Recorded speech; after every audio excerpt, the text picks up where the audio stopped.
It is a big idea, a new world order.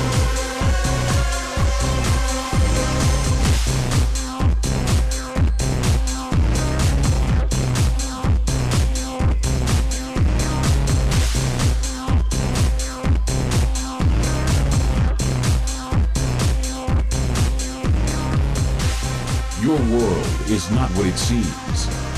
Alex Ansary, Outside the Box. Good evening, ladies and gentlemen, broadcasting from the Rose City, Portland, Oregon, April 11th, 2010. I'm Alex Ansary, and this is another weekly edition of Outside the Box. On tonight's show, we're going to follow up on what we discussed last week. We are monitoring the protests taking place in Portland, Oregon, the police brutality protests. Numerous individuals have been murdered in this particular city, Portland, Oregon, over the course of the last several years, especially the last several months.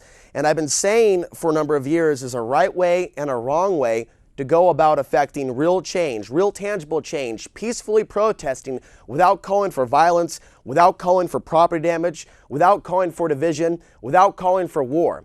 We have a situation here in Portland, Oregon. Ladies and gentlemen, there's something rotten, not in Denmark, but in Portland, Oregon, with the way many in Portland are protesting. But this is really a microcosm for a larger picture. The nationalized police state is now underway.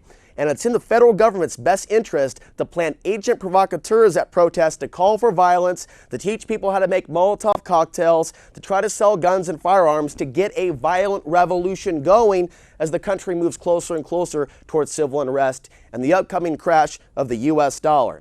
On April 21st, 2010, at 9 o'clock in the morning, I will call out Mayor of Portland, Oregon, Sam Adams, out on the floor and make him either stand publicly with the people or he will stand with the feds on the issue of black helicopters that fly over our city, the fact that we've got Homeland Security outfits operating in the city, we've got the TSA, we'll talk about that later, going to be running security for TriMet. So if this guy is a supposed progressive, why is he remaining silent about the issues that affect us all? And of course, our Bill of Rights, Constitution, our very sovereignty in the city of Portland, Oregon.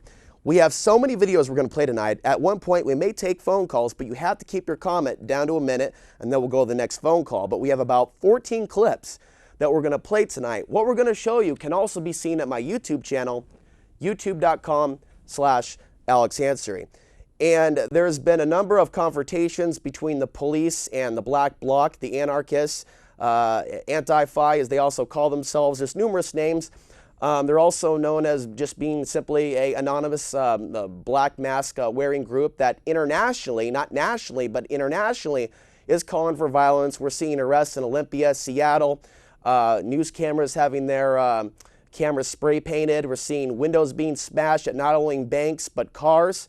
And so when you see people calling for indiscriminate property damage, calling for war, calling for conflict, calling for a class war, when they don't talk about the real issues that affect us all, like 9/11 and what the truth about that is, the plans for martial law, and the big banker bailouts, that's really in excess of $28 trillion. When they don't talk about the real issues and they're calling for violence, it makes them very, very suspect, and they will be exposed.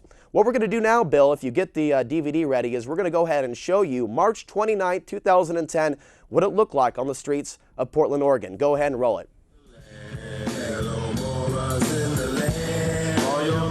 At your command, all your minds at your command. Why do you fail to see the plan? Why you fail to see the plan? Even a child can understand.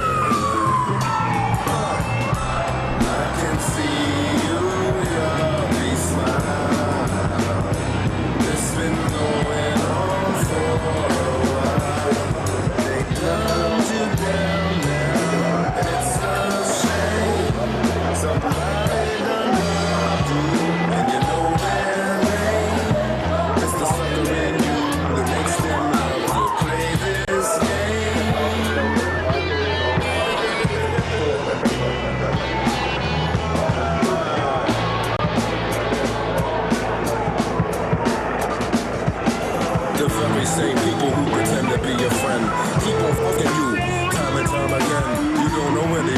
a toddler who was 10. You lay that on your stomach and you let them put it in. If I was your father, I would leave you black and blue. I'ma tell your mother she should hit you with a shoe. If you praise neocons, I'm talking to you. You deserve a beating, nothing else could be more true.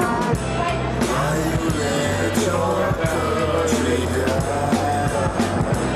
Yes, it makes me wanna cry.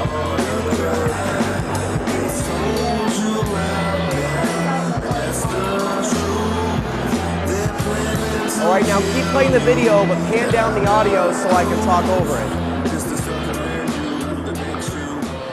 The Portland police are very, very brutal, but I was at this protest and I took part in it and I bullhorned the police state in many, many ways. But I saw a lot of things that disturbed me. I'm not calling all of these individuals feds. It's a matter of those that are directing the chapters all across the planet. We have caught agent provocateurs in Canada. We have caught agent provocateurs in New York. There are even anarchists that threatened a woman with rape last week. Do you think this is solidarity? Do you think this is freedom? Do you think this is an expansion of consciousness? Do you think this is the right way to go about affecting change? I completely support shutting down the city to get your point across. What I witnessed did not shock me. It was not surprising. It was extremely typical, but I've got to say that the Portland police used a certain amount of restraint. And then you also saw some police officers that were very brutal, hitting people in the face with their bikes. But not all cops are bad cops, and we've got to find the good cops that do stand with the people, that do stand with the Bill of Rights, that do stand with the Constitution, because when martial law is declared, they are the only ones, along with your brothers and sisters, that are going to defend you from the federal government when martial law is declared in the United States, the soon-to-be bankrupt corporation.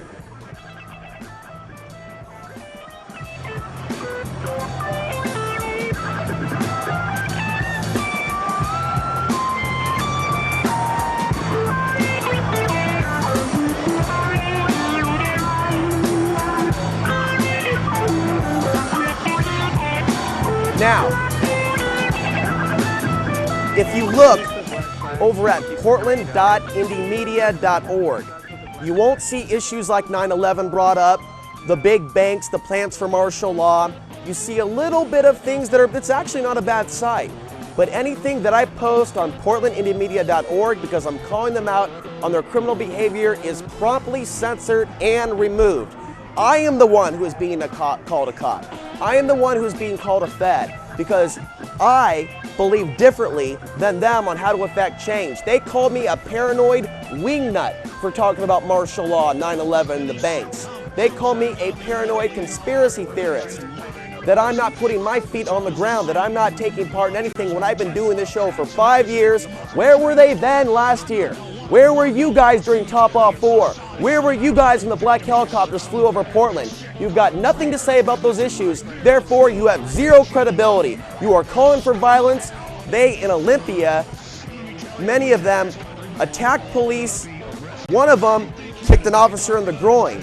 You can't just call for war indiscriminately and think you're going to create a peaceful war. Because I'll tell you what, ladies and gentlemen, when this country melts down and our government crashes, what you've got to understand is people like the Black Bloc are going to be fighting one another, robbing one another for what little resources are left. They won't be coming together, developing community gardens. It's all a front. It's all a lie. They're frauds, folks. They're frauds.